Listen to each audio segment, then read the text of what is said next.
6 weeks, so that the day you respond with the product and you want to come up and give it to us for trials, if it is listed as a make project, within a year actually we could have inducted it to service.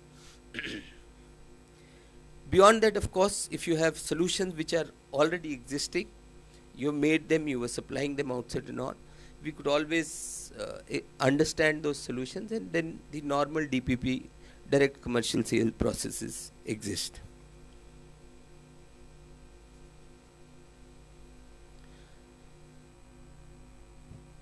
We are available, these are the various contacts.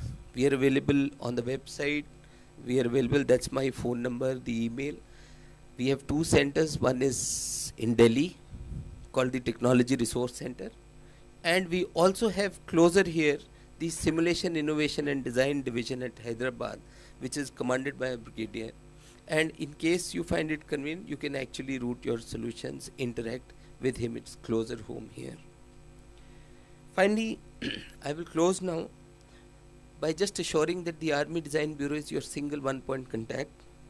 We are fully geared to engage with all of you and look forward to your support and solicit your solutions.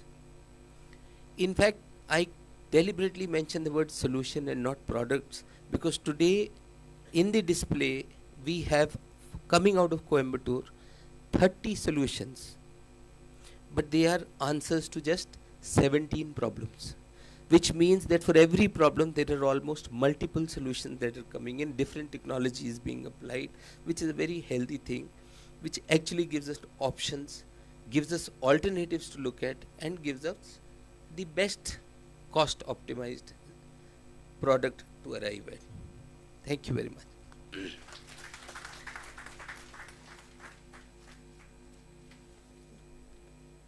Thank you, General Chandan. You mentioned the technology gap to be bridged between the user and the industry. The Raksha Mantri also alluded to that yesterday evening, where she mentioned that the services and the acquisition wing and the defense ministry officials will be interacting with industry regularly to bridge this gap of information that is there between the industry and the user on what the user wants. So the 5-year perspective plan will be looked in a different way and will be shared with the industry, so that the industry is prepared to give to the user what it's required from the user side. Now may I call on Mr. V. Sundaram, President Codicea, to give the perspective of the MSMEs from Coimbatore.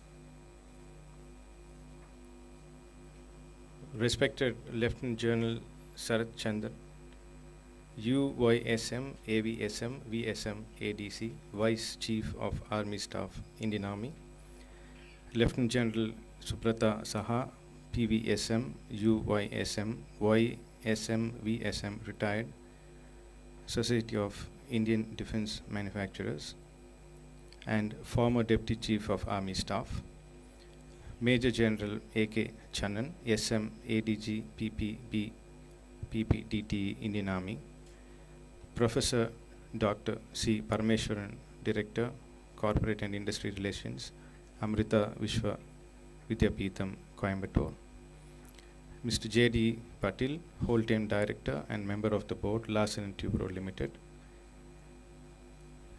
Mr. V.S. Noranha, Vice President, Defence Tata Motors Limited, Mr. Vivek Pandit, Assistant Secretary General FICCI, Mr. S. Natarajan, Honorary Secretary, Indian Chamber of Commerce, Mr. Vaidyanathan, and all the staff and the officers from the defense, press and media, and all who have taken all these efforts to organize this seminar.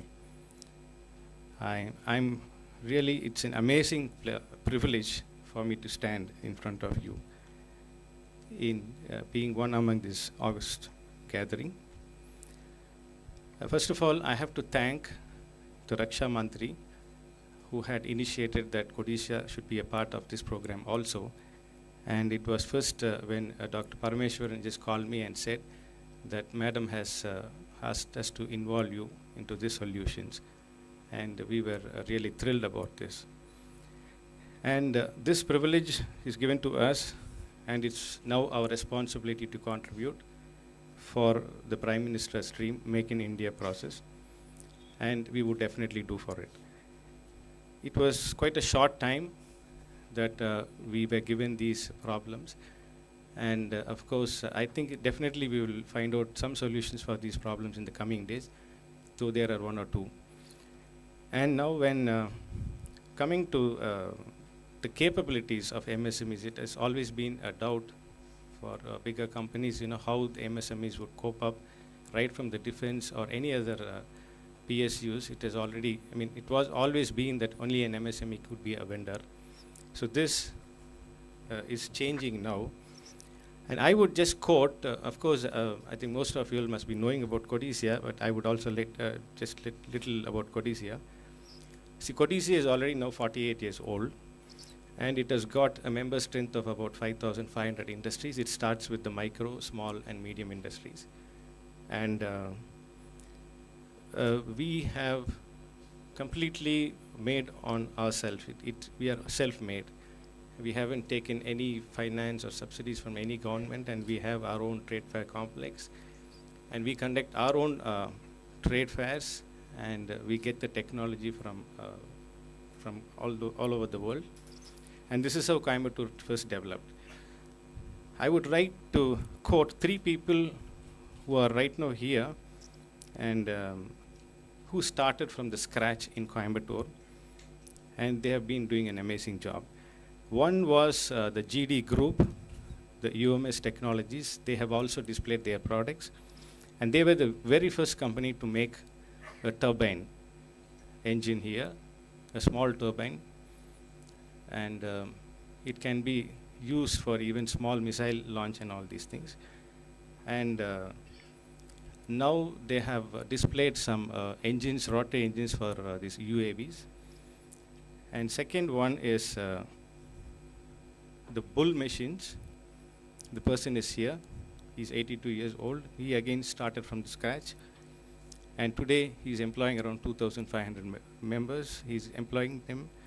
And he does the excavators also. I would request the gentleman to please stand up and say.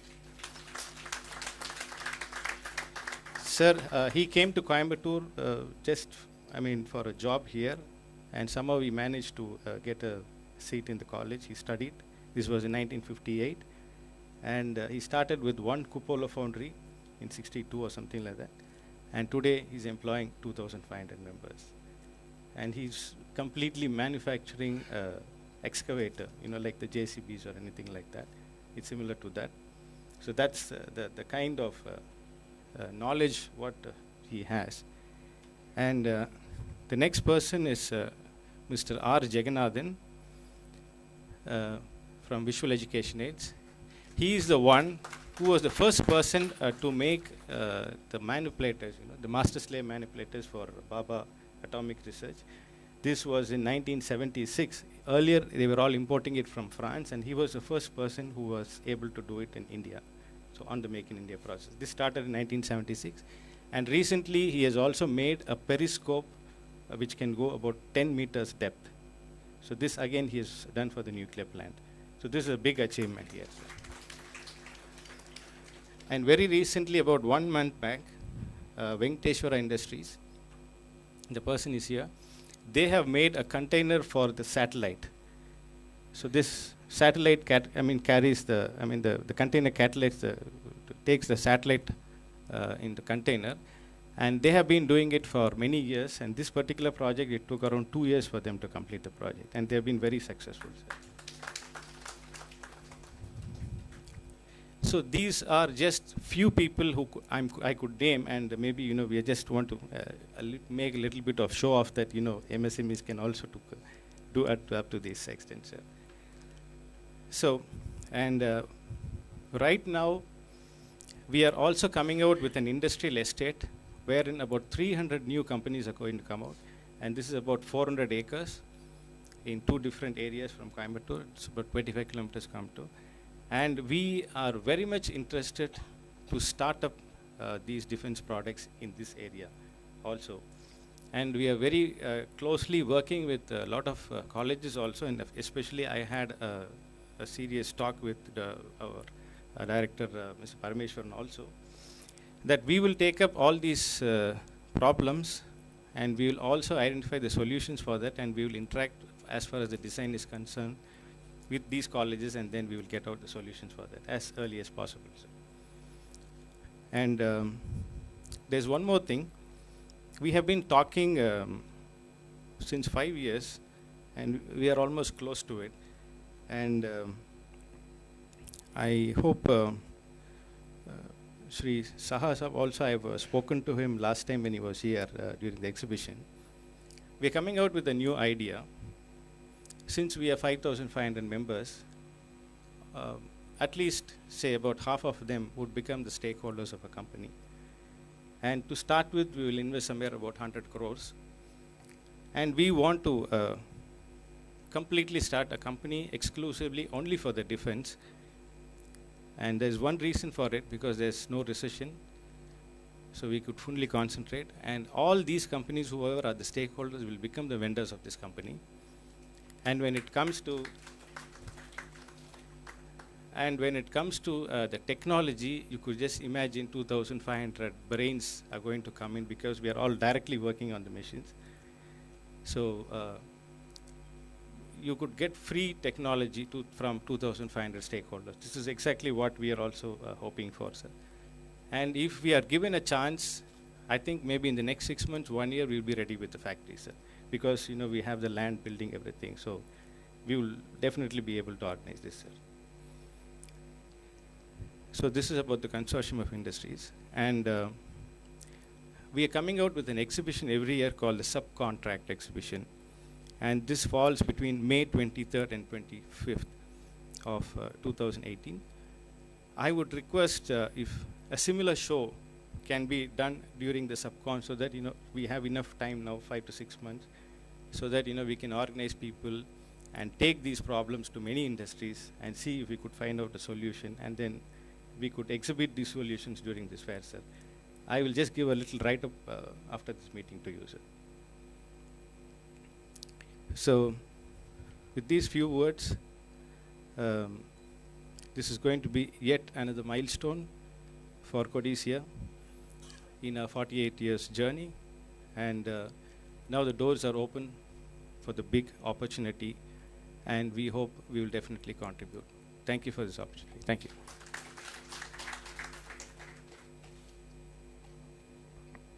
Thank you, Mr. Sundaram. I have great pleasure in now inviting the boarding a cricketing parlance, the opening batsman of this initiative, who has laid a solid foundation to this solutions to problem statements, Lieutenant Saha, the mentor of this initiative, the DG, SIDM, and the former Deputy Chief of Army Staff.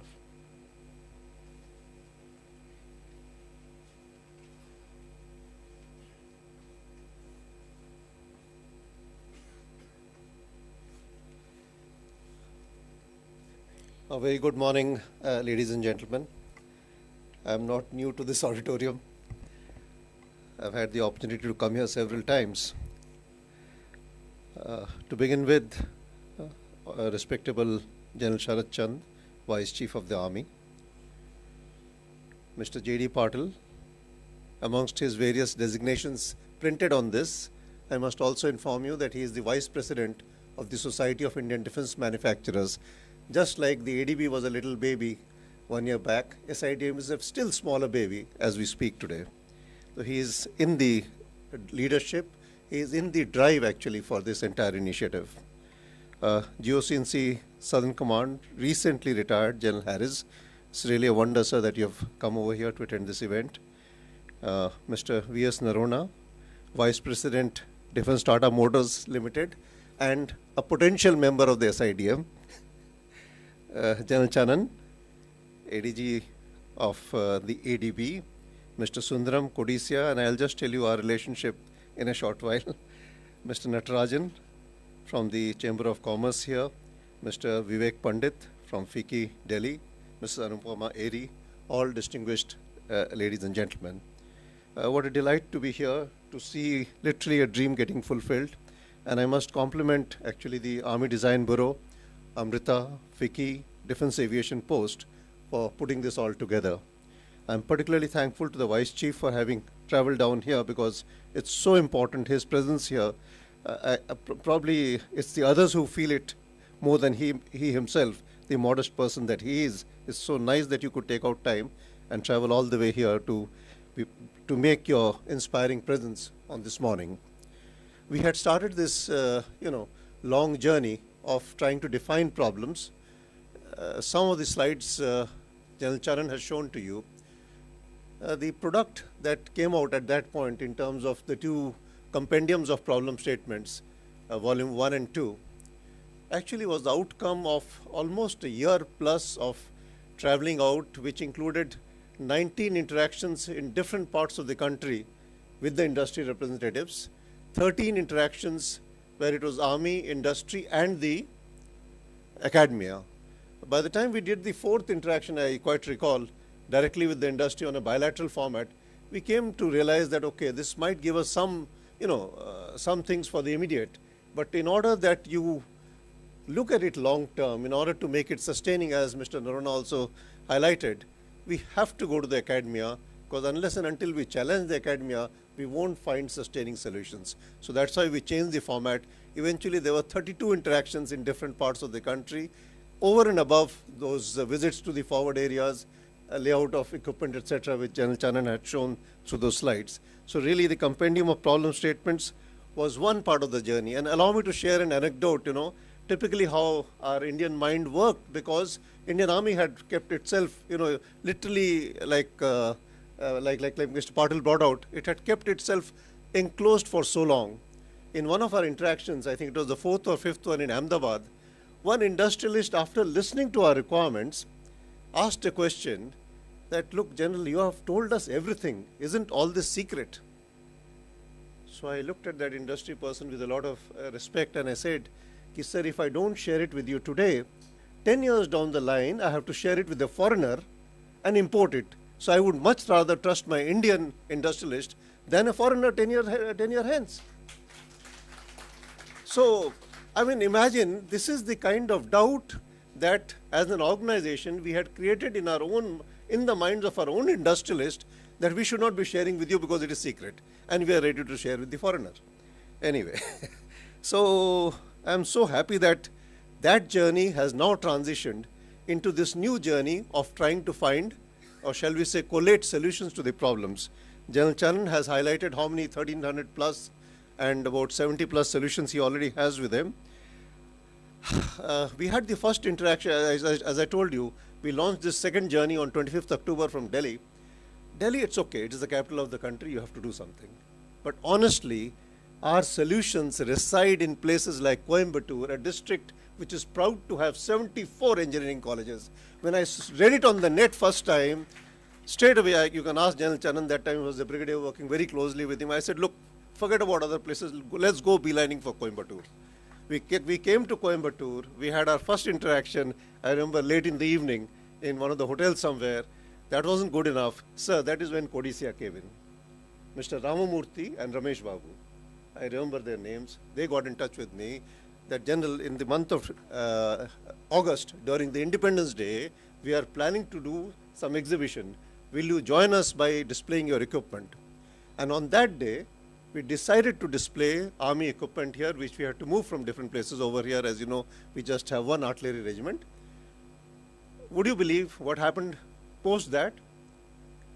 Of course, it was a great success. Almost everybody, young students from different engineering colleges were there to see the equipment and all. But I think the greatest wonder happened that day to the army.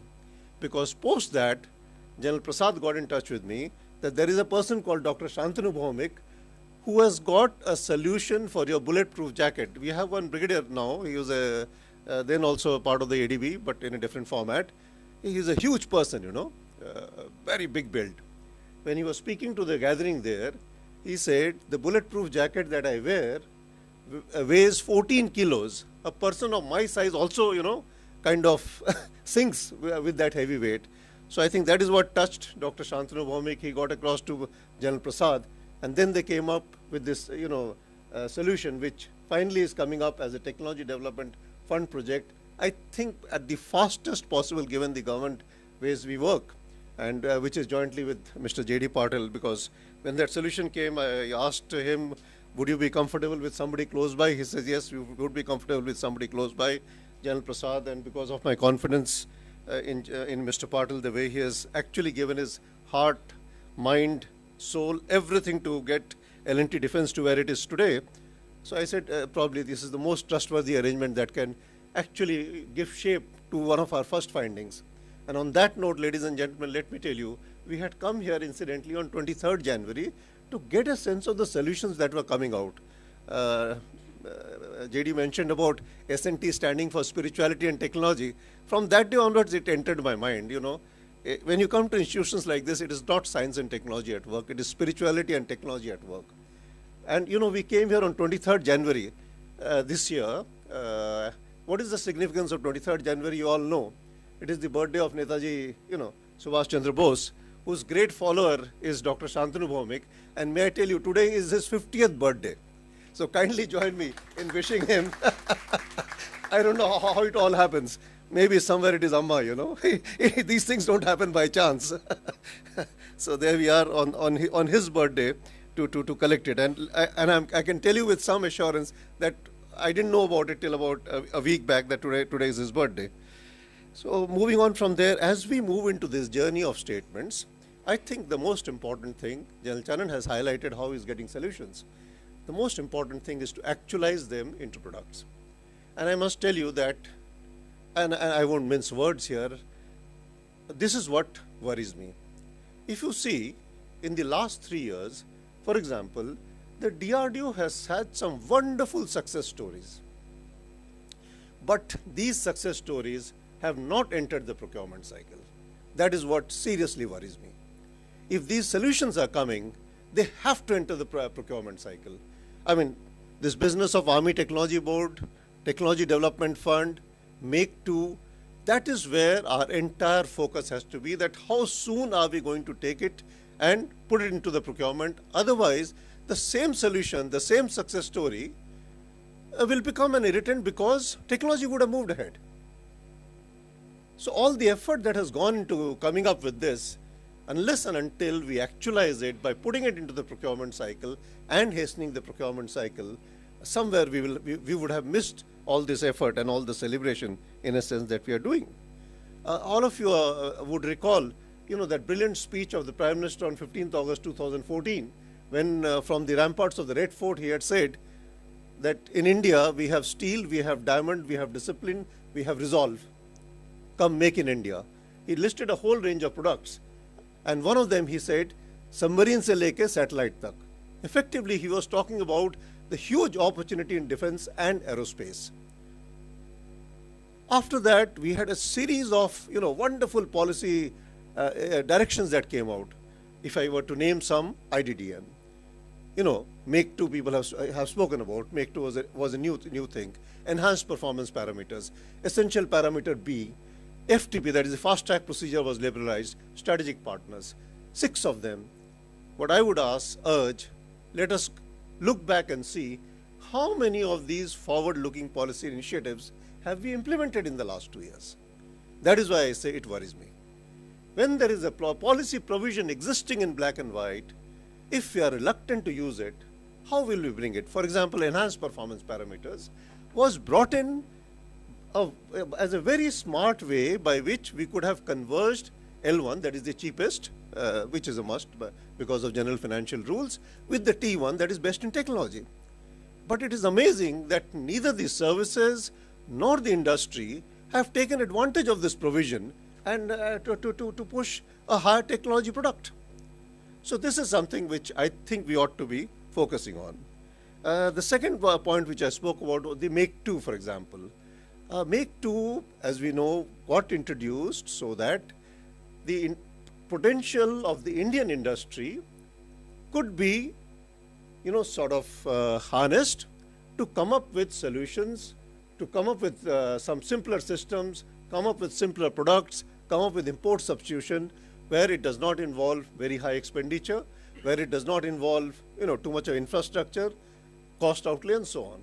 Finally, I am so happy to tell you on 28th October, when as a group of industry people nowadays, I won't say changed, but I have shifted this side. When we met the Honorable Raksha Mantri, she picked it up immediately, and this is an important thing which is about to happen, that is simplification of the Make 2. It does not have to go through the grind of Make 1. So what I would urge both the user I, the services, and the industry to now kindly push for Make 2.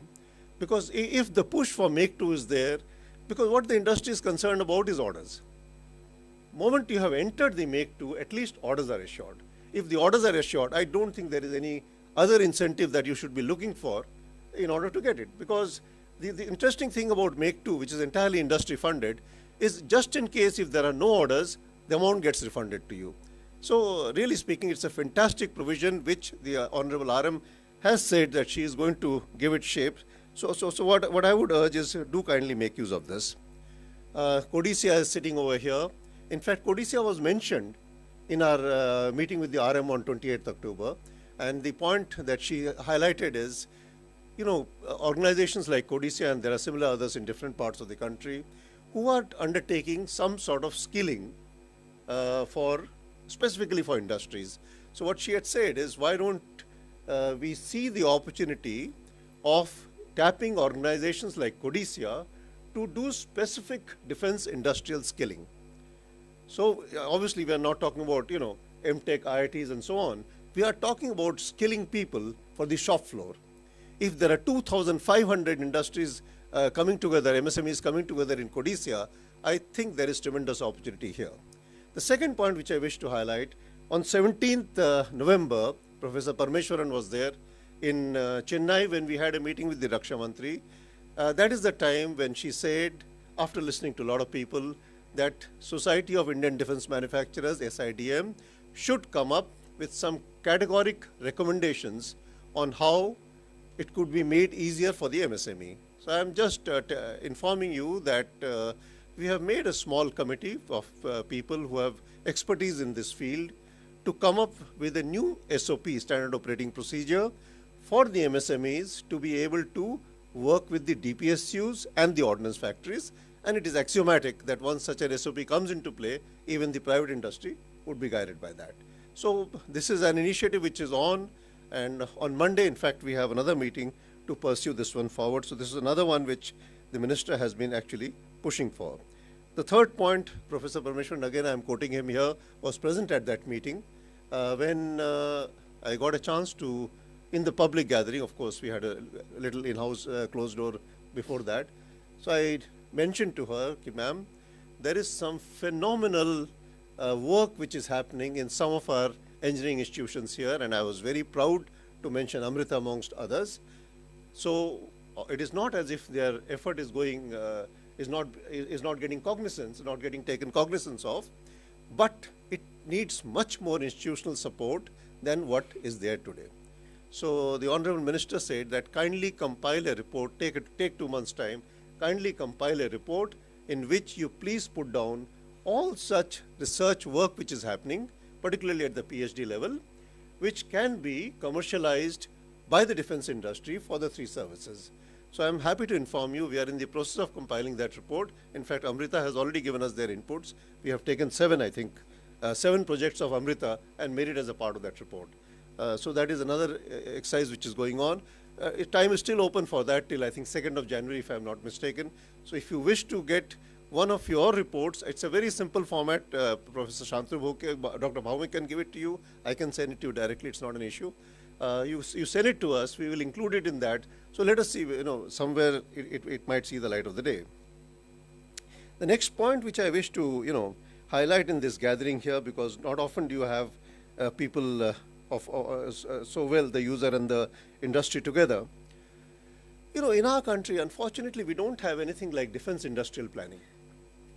And this I am saying out of pure experience of both sides. As a user, I have certain requirements in terms of numbers. I have certain requirements in terms of technology. In the middle are the approving authorities, that is the ministry.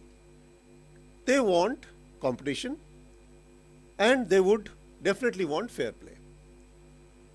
Then we have the industry, which has certain technological capabilities.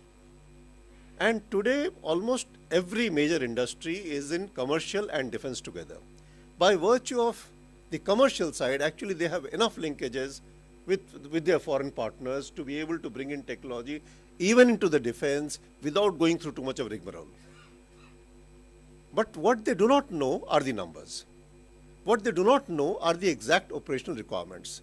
So in the process, what is happening is, because there is no such document which is putting all this together into what I would call a defense industrial plan, actually people are just working on their own. This morning also, without meaning to share anything secret that L&T may have told the Vice Chief, because I was present there, you could clearly see that certain things the L&T is assuming by virtue of their knowledge and experience that probably this is what the armed forces would require 20 years hence. And on this, from their side, they are investing the money. Actually, it's a big risk. Tomorrow, when Mr. Patil has to sit on his board table himself, he has to answer. Because after all, it is the money of others which is being invested here. So unless and until, and this again, I did mention it to the Vice Chief also, unless and until, if we feel that we need something so many years hence, we have to start spelling out at least the operational requirements. Nobody is expecting the PSQR so early, certainly not the GSQR, but the OR needs to be spelled out and it has to be put out in open domain so that anybody who feels has the ability can pick it up. And when I say anybody who has the ability can pick it up, obviously L&T picks it up as a system.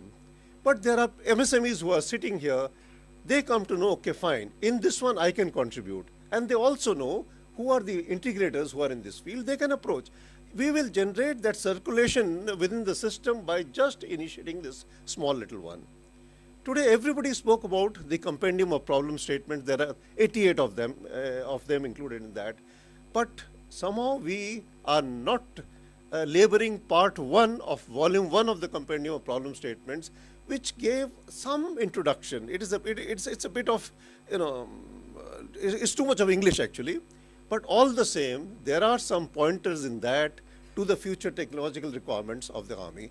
That is just a small beginning. But as I look at it, this is something which needs to be done. So as the Society of Indian Defense Manufacturers, Mr. Patil is aware, we've had discussions that this is something which the SIDM would take on behalf of the industry, for which can happen only if there is a lot of support from the services who are the ultimate users anyway. The next point which I wish to highlight, about a couple of weeks back, I was in Tokyo attending an international conference which was on a wide range of subjects. The speaker who spoke on artificial intelligence and robotics, and he was so eloquent, was from India. He was from Hyderabad. His brother is in the DRDO. And everything that he spoke had phenomenal applications in the armed forces. With his, expertise in AI, robotics, and Internet of Things, my sense is the entire way by which all the 3 services are managing their inventories can actually be transformed into much more efficient, with much lesser manpower, with much lesser financial resources in the long run.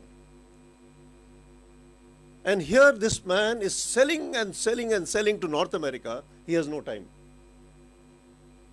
And why? Because as users, we all know about all this. Whatever I have told you is not new. But we are not thinking about how to get it.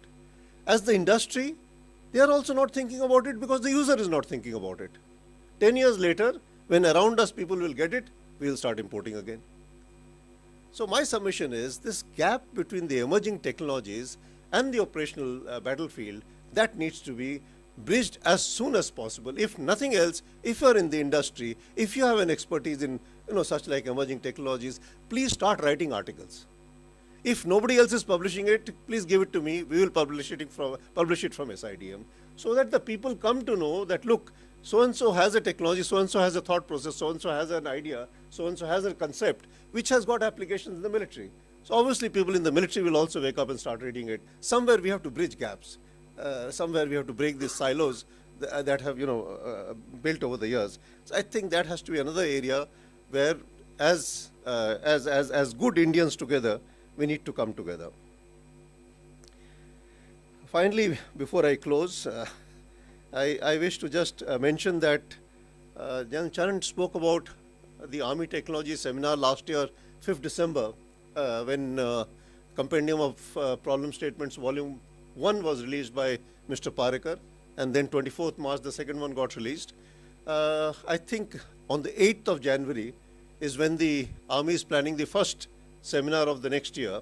When I say first, it is the main seminar because, as you would notice, it is coinciding with the Army Day of 2018. I think that's a good event. That's a good event in which the Army should be outlining. I'm saying should because I'm out of that side now. They should be outlining their future needs as they perceive it. And that should be a good starting point to be followed by the Army with another document on their operational requirements, looking 20 years down the line, 15 years down the line. It takes 15, 20 years to develop a gun. So if they do it, I think we'll all get it right. And it doesn't matter whether you're MSME or even SME or even micro, it is worth coming to such events because suddenly you realize, like when we came to Amrita, we realized how much is there inside Amrita. So likewise, if you come to a seminar like that, you realize what all are the potential opportunities. So even if it means taking out some time and going to that cold place called Delhi, it may be worth it. And at the end, I want to make a small, appeal on behalf of Amrita. I haven't spoken to Professor Parmeshwaran, but I assume his permission. If we have all got convinced by what is happening in this institution, there are industry captains sitting here.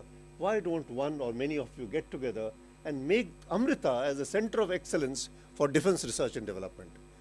I see huge potential coming out from this place because the children here, when you talk to them, you realize how committed they are. The professors, how committed they are.